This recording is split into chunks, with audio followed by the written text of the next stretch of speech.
So hello everyone, in this video we will solve few questions related to array. So don't worry, these questions will be based on the videos that we discussed on the previously in this playlist. So this will be based on those only. So if you guys don't know and who are new to the channel, like we are discussing a array playlist, okay, and we are covering all the topics in the array. So these are some questions based on that playlist only. So if you guys want to attempt these questions, so you can go and check our YouTube community section. There you will find all these questions, and it is also present on our Instagram page. So you can go and check it out on the page at knowledge inflation. So let us start discussing our questions. So this is the first question. Which of the following is the correct declaration of an array of size 5? Okay, so pick the answer and you can just put it down on the comments. So the right answer will be this one, int array, okay, and 5 on the third bracket. So this will be the right answer. Okay, so let's move on the second question. In the second question they are asking you what will be the output of the following code.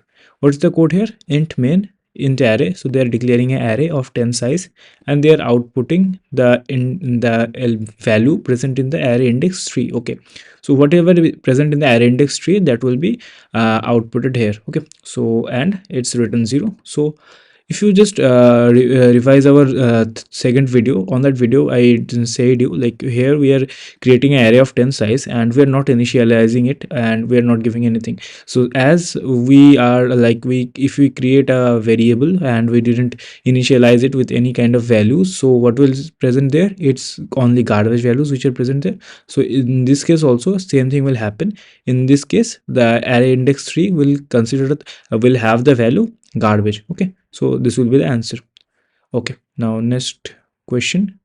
Which of the following access the second element stored on the array? So the question they are asking, in an array, if you are creating an array, so by which syntax you can access the second element of the array? Okay, so these are the options. So with this array, no, we can't use it. With this array 3, actually not. With this array 1 or with this array 2, so it is tempting to just go for array 2, but remember our array indexing start with from where? From 0. Okay, so the first index will be, what will be our first index? That will be 0. The second index will be 1. Okay, so it won't be 2. The 2 will be our third index. So what will be the answer? The answer will be 1. Okay, so let us comment also the answer is 1. Okay, if you guys are watching this video, just I will highly encourage you to just go and comment down the answers. Okay, pause the videos and comment the answers before I just reveal them, and so it will be helpful for you only. Okay, so what's the next question? In the next question they are asking us what is the index number of the last element in the array which have a 50 element size. Okay, so they are giving us the 50 element size array. Okay, so if a 50 element size array, then how many elements will be present there? 50 elements. Okay, and if you remember correctly, so what I said, if a 50 element array is there, then the index will start from 0 and it will go up to n minus 1. Okay, so n minus 1. So what is n here?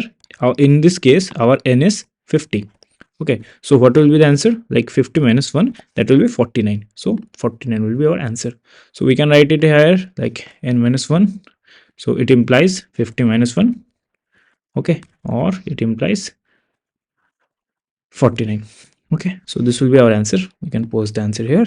And if again, if you just want to attempt this question by your own, then you can go and attempt this on our community page of the YouTube.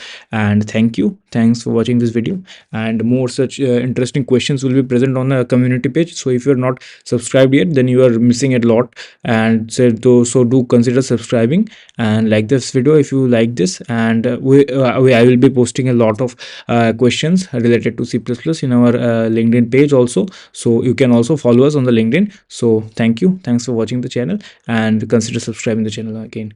Okay.